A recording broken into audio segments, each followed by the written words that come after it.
अब अपना टॉपिक है वेदांत के लिए जो उत्तरदायी कारण रहे हैं। वेदांत अपन ने देखा कि वो स्थिति है जो तनाव जो शीत युद्ध कालीन दो महाशक्तियों के बीच में उपस्थित था। उन तनाव में शिथिलता का कार्य वेदांत ने किया था। इसी वेदांत के लिए उत्तरदायी कारणों की हम विवेचना करते हैं। सबसे पहला जो कारण है वो है राष्ट्रीय हितों की पूर्ति हेतु।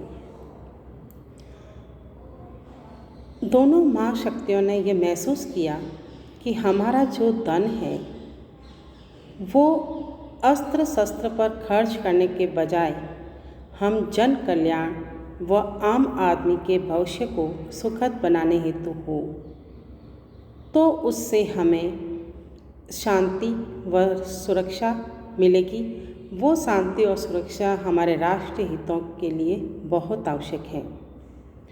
खाद्यान्न के मामले में सोवियत संघ ने आत्मनिर्भरता को प्राथमिकता न देते हुए अपने राष्ट्र में, अपने देश में जन रोष उत्पन्न कर लिया और अमेरिका ने जन कल्याण पर धन को खर्च न करके वो शांति व सुरक्षा महसूस नहीं करने लगा।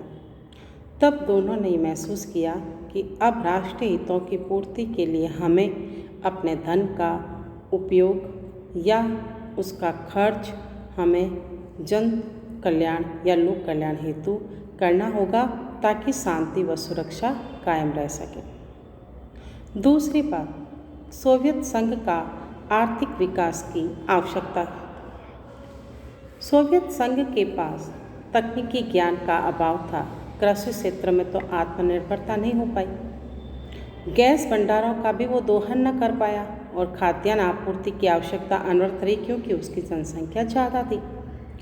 तो ये सभी अमेरिका से सौहार्दपूर्ण संबंध बनाने पर ही संभव हो पाए थे। अमेरिका के पास तकनीकी ज्ञान और औद्योगिक उच्च स्तर पर था, तो उससे लाभान्वित होकर आर्थिक विकास को एक नया आयाम सोवियत संघ को मिल सकता था। अतः सोवियत संघ ने स्वयं ही शीत युद्ध के अवशेष तक समाप्त करने के लिए तैयार हो गया था। तीसरी बात, आणविक शस्त्रों के क्षेत्र में असंतुलन।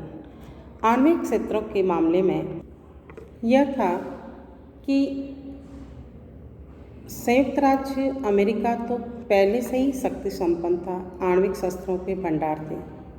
बाद में सोवियत संघ ने भी परमाणु बम तैयार करके उसका विस्फोट करना और उसका परीक्षण करना शुरू कर दिया।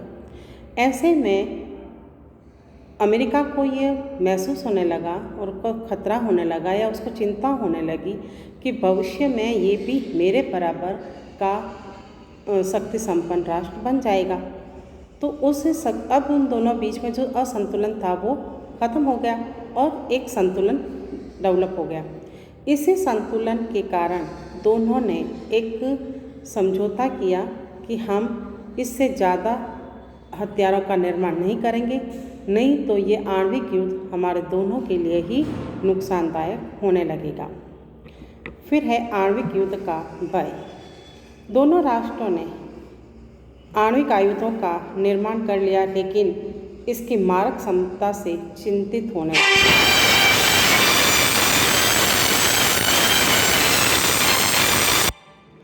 नाभिकीय अस्त्रों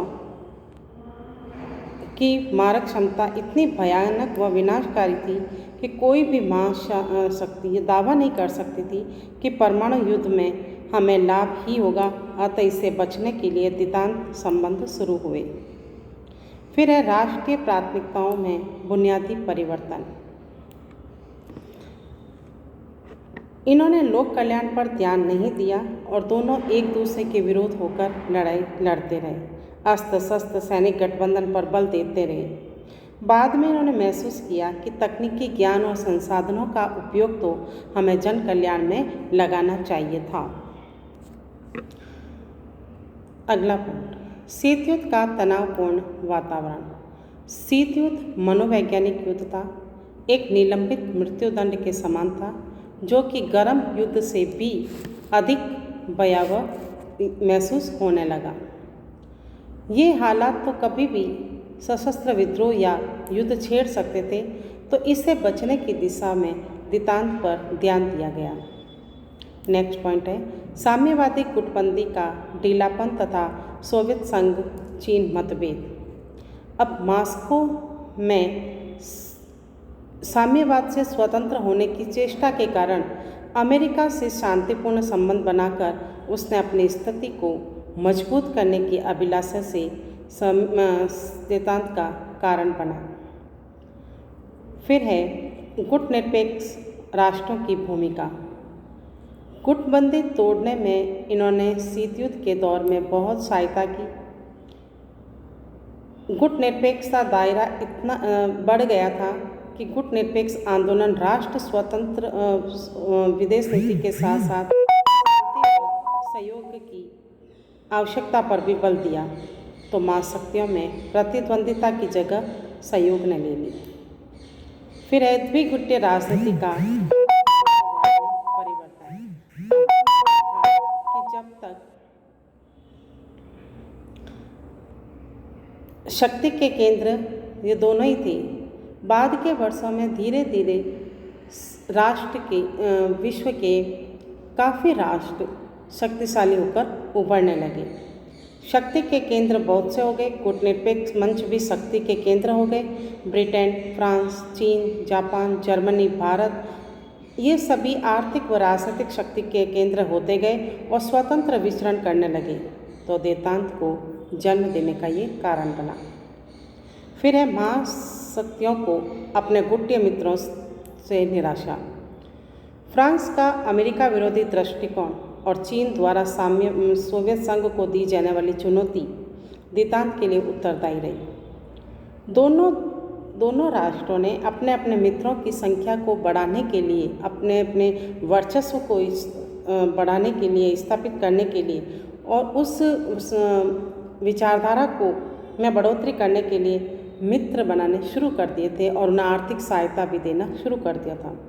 लेकिन ये मित्र सहयोग की अपेक्षा इनके ऊपर भार बढ़ने लगे, बोझ बढ़ने लगे, तो इनका बोझ असहनीय होने लगा, तो देतांत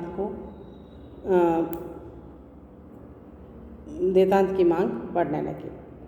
फिर यूएनओ में तीसरी दुनिया के राष्ट्रों की भूमिका। नवोदित राष्ट्र जो स्वतंत्र हुए थे एशिया और अफ्रीका के, वो भी स्वतंत्र राष्ट्र यूएनओ की सदस्य संख्या में बढ़ोतरी करने लगे, उनमें भागीदारी लेने लगे, उनका वर्चस्व वहाँ स्थापित होने लगा और वो शीत युद्ध की उग्रता भी अब कम होने लगी, क्योंकि अब महाशक्तियों को लगने लगा कि हमारी स्थिति अब पहले जैसी नहीं रही है। फिर है यूरोपीय राष्ट्रों का युद्ध की आशंका से भयभीत होना। क्यूबा संकट ने एक ओर जहाँ शीत युद्ध को बढ़ावा दिया, तो दूसरी ओर यूरोपीय राष्ट्र भी भयभीत होने लगे और उनका सहयोग विश्व स्तरीय तनाव को कम करने में होने लगा। इसका प्रभाव अमेरिका की विदेश नीति पर पड़ा और वह शिथिलता की नीति को लागू करने के लिए बाध्य होने पड़े। इस प्रकार हमने देखा कि सारे कारण शीत युद्ध को शिथिलता देने में यानी देतांत के लिए उत्तरदायी रहे हैं।